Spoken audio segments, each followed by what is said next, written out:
Well, now we're going to pick up with what turned out to be a very popular interview on the MT-TV, and that's with Geoff Allen, who I think last time was in France, and now you said you relocate to Ireland. Are we right so far, Geoff? Good afternoon, Paul. Yeah, we're safely ensconced in Ireland after receiving a wonderful friendly welcome by the Irish authorities, and we're safely ensconced. Right, well, you certainly set the hairs running. A lot of people like what you're saying. Obviously, a lot of people had issues with it, as always, but that's with everybody that's trying to get back. You accept that, I know. I know you've been having more correspondence with our Chief Minister and the Cabinet Office, and I think we need to get more information for you, because obviously you're still not back, but you have heard things have got better. There's no more necessarily isolation in the hotel and that sort of thing. Yeah, well, yeah, we hope so. I've written to the Chief Minister again, saying again, Paul, I'm not a spokesman for the group, but I know what other people are thinking, that we welcome his remarks. I have written to him saying that some of us are very disappointed with the language that he used. We felt it was inflammatory because he again came up with the fact that we have to be treated robustly and that we have to show that we're not a possible risk. And he's come out with this word risk against the local community. And of course, that then has come up with a spike for the people who don't think we should come home. Now, hopefully, things will change. We'll know Thursday or Friday. One thing we're slightly concerned about that at the moment is it may not apply to people who can't self-isolate or in their own homes. So we're just waiting to see what's going to happen there. But there's a couple of things I'd like to say, if I may, over this. It's a pity that the Chief Minister couldn't have said something like, we welcome the opportunity to be able to allow our residents to return home in a manner the same as key workers are allowed to return to the island. It's just a shame he had to mention the word risk again. And on the word risk, Paul, and I don't know if the people know, but I've got these figures. This is from a quote from the Chief Minister in a reply to another members of our group. The number of key workers that have been granted exemptions so far, this is as of yesterday, and I just need to put my glasses on a sec just to read the figure. 518 key workers. I thought he had 190 something when I heard it, but maybe that was a different sort of tally.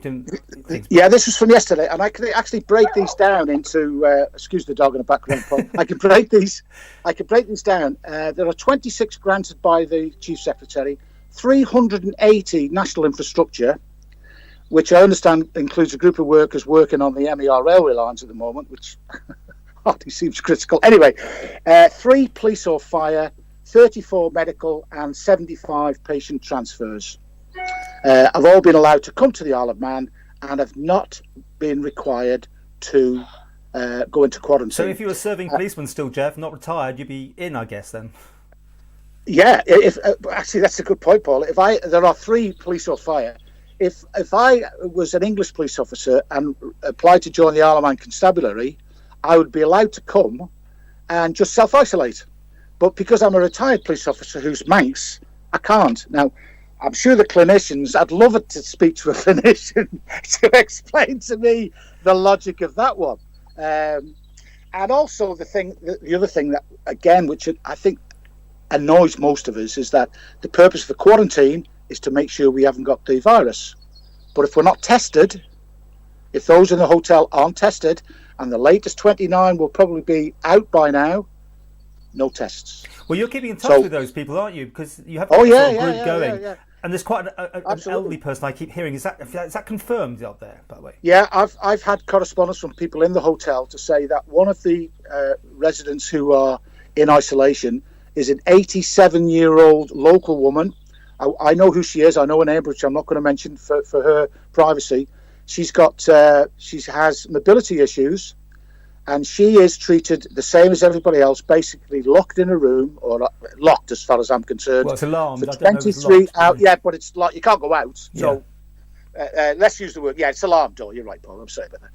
23 hours in a room, and she told the people who she was. This is at the repatriation. Asked could she be treated as a special case. No. And because she missed the first ballot, she had to spend 14 days in a hotel in Lancaster, luckily with a friend, so she wasn't on her own.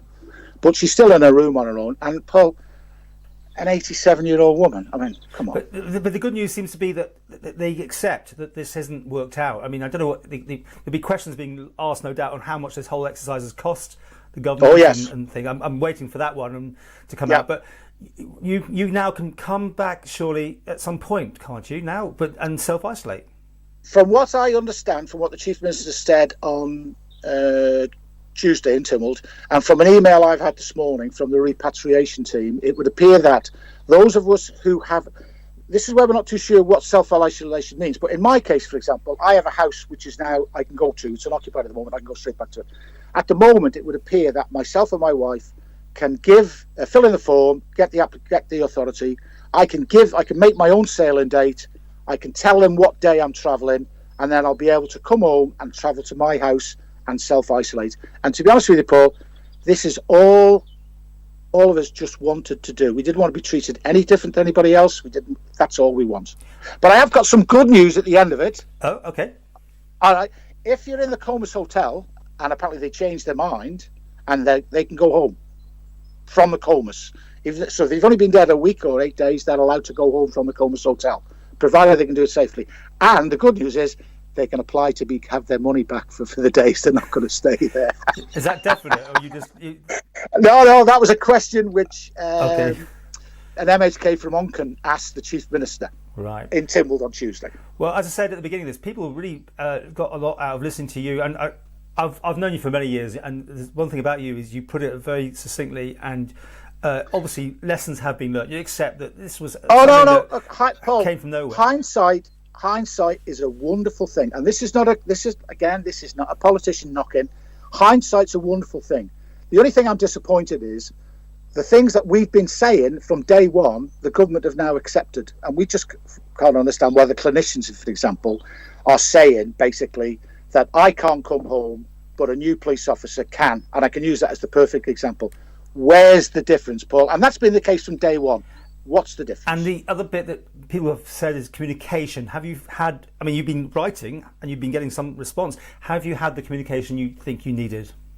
Yes, in my personal case, I'm fortunate in a way that I've got David Ashford as my MHK, as opposed to he's the minister, and I cannot thank him. I'm going to publicly thank him enough for the way he's responded to me. I've asked questions, he's replied. I've given him information which he's not been happy with, and he's caused changes at the Comus Hotel, for example.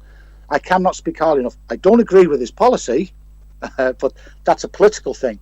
But as far as my MHK is concerned, he has been superb, as have a lot of the backbenchers, the likes of Daphne Kane and Claire Barber and Laurie Hooper. They've all been, for me, and I'm sure other MHKs have helped other people. But yes, I've had great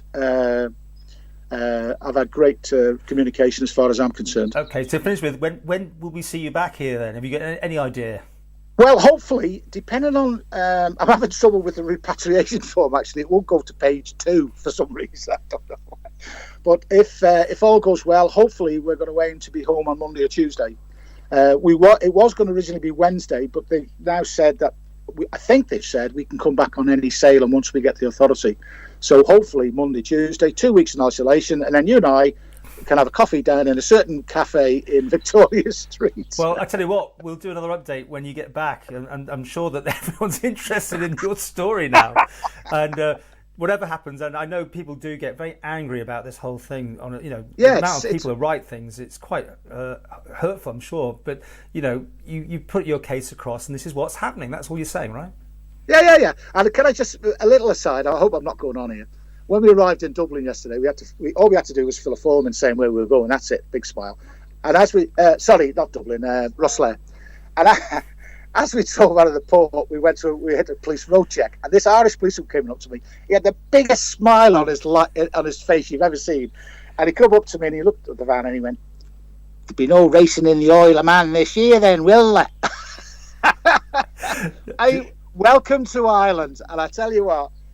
Brilliant, absolutely brilliant. Well, absolutely brilliant. We look forward to welcoming you back to the Isle of Man. Thank you, Paul. And I'm sure the majority of people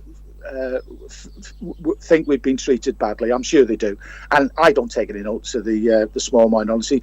And I just hope that people realise it. The majority of the Isle of Man, I think, welcome us back. We felt quite hurt the way we've been treated. But anyway, that's all in the past now. Hopefully we'll see you I won't see you next week, but hopefully we'll see you in about less 2.5 weeks. And yeah, I'd be delighted to do an update.